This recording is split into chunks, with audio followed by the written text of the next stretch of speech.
Guys, I looked it up. It's actually from 1832. Lives and Voyages of Drake, Cavendish, and Dampier, including an introductory view, earlier discoveries in the South Sea, and the history of the Buccaneers. I don't think I've ever held a book in my hands this ancient. I've held an ancient book before, but this is stunning. And Sir Francis Drake, he's like an important dude, right? And Edinburgh is hella cool. And who cares if the binding is falling off, because look at all this. Molucca Islands. This must have been the most exciting thing you could get. Drake's first and bold daring attempt at reprisal was made in 1572.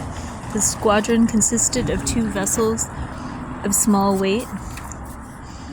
About Cape Joy the air was mild and salubrious, the soil rich and fertile. Troops of wild deer are large and mighty. Terra incognita of the Spanish geographers into the terra bene nunc cogita of his chaplain. 3rd of November. Yeah. So it's Fisher Poets Weekend. A story's a little bit lit. Social condition of Java. I like this. Favorable impression of the country and the people. The social condition. Wow. The simple language of the original narrative is so much more forcible. A small neighboring island water was procured, and on the 12th of December, having the paper is, I just don't know if I mean, I was thinking he'd offer me $5, but I don't think I could bear to part with this. This is just absolutely the coolest old book ever. Does anybody want this? I'm not selling it. Who's William Dampier? Origin of the Buccaneers. Look at this tissue. Is this really... I mean, Prospero's, they had books. They have old books. They've been having books for a while. It just doesn't feel right that there should be a book so old in my hands in Astoria in the beginning of Pisces on February 23rd. Who's that guy?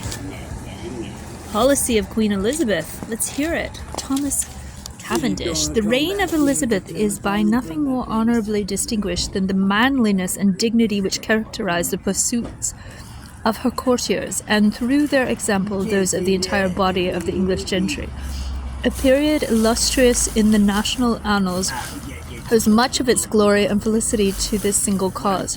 To the Queen herself belongs the praise of having, during her long reign, studiously kept alive the flame of public spirit, and of having striven, by her influence and public acts, to inspire the flower of the youth of her kingdom with that ardent thirst of glory, which in so many ways, I'm laughing, redounded to the national advantage. Distinguished personal merit, whether displayed in the field or at the council board, was the certain road to the favour of Elizabeth, and though her favourites might have possessed very different degrees of moral worth, all of them were celebrated for ability or patriotism.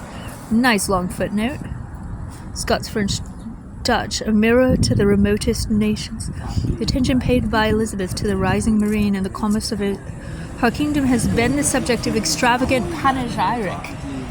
This subjoined discourse of purchase is a curiosity were it only for its high-flown style. The English Deborah is thus addressed: Thou wast indeed the mother of English sea greatness, and didst first by thy generals not salute alone, but awe and terrify the remotest east and west, stretching thy long and strong arms to India, to China, to America, to the Peruvian seas, the California coast, and New Albion's scepters.